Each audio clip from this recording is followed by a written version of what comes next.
Hi everyone, welcome back to my YouTube channel. On this channel, I discuss sales strategies for getting in the door through effective cold calling, presentation do's and don'ts, and how personal development is the basis for all business interactions.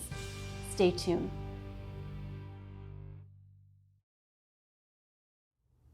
Hi everyone, so today I'm going to be discussing business etiquette during conferences, during company conferences. What goes on? You'd be amazed at some of the stories. So I'm going to start off with one, and then you're going to see where I'm going with this. I remember a couple of years ago being asked to attend this company conference. Day one, I was listening closely to 4 or 5 speakers on stage, 4 or 5 panelists. They were articulate, they were sharp, they were quick, they handled questions with ease, and I was impressed. Day 2, those same people had slurred speech up on stage. They sounded sloppy, they were sleepy, and basically hungover. So you know where I'm going now. What image, what are they doing out there displaying this behavior? Like what message are they sending? And we're talking about CEOs, CFOs, VPs who've been with an organization for 15 plus years. We're not talking about 18, 19, and 20-year-olds here. So what are they sending? What message are they sending? And is this acceptable during holidays, during, fun times? Like, are these behaviors ever acceptable? And you already know what my answer is. The answer is no, but this happens all the time. And what I'd like to remind you of is 3 things. So when you think about who represents a company, the first point of contact is the CSR, is the customer service rep. And that individual should be really, really treated well, or that the team that you're working with who are making these calls and answering these calls to your customers are so important. They are the first point of contact, and that is what companies and individuals remember, that first point of contact. The second area is your internal customers. What goes on internally with your staff, with your team? How are they handled? How are complaints handled inside the organization?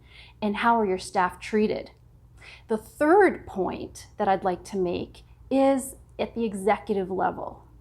What goes on there? What behaviors, like the example of the conferences, obvious, that's an obvious one, but what goes on inside? Some people carry the attitude that, oh, well, I've earned it. I can say what I want, do what I want, behave the way I want. I've earned it.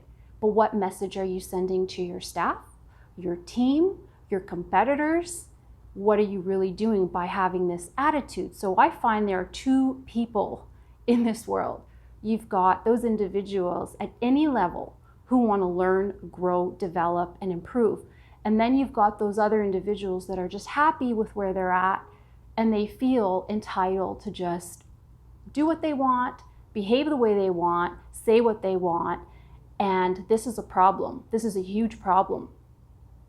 So I'd love to hear your comments on this. What have you seen during company events, conferences, network functions? What have you seen out there? I'd love to hear your comments, stories, whatever you'd like to share.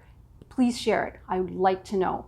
And I would also like you to think about what message you would like to send when you're working with your team. What message are you trying to send to them? Always be mindful of this. Hi everyone, thanks for tuning in today. I'd love to hear your comments on this topic. For those of you who haven't seen my video on small talk, this relates to a lot of what I addressed in my small talk video, so I encourage you to view that video. If you would like to learn more about our corporate training programs on presentation skills, sales, cold calling, and customer service, please email me at nicole@prospect2win.com.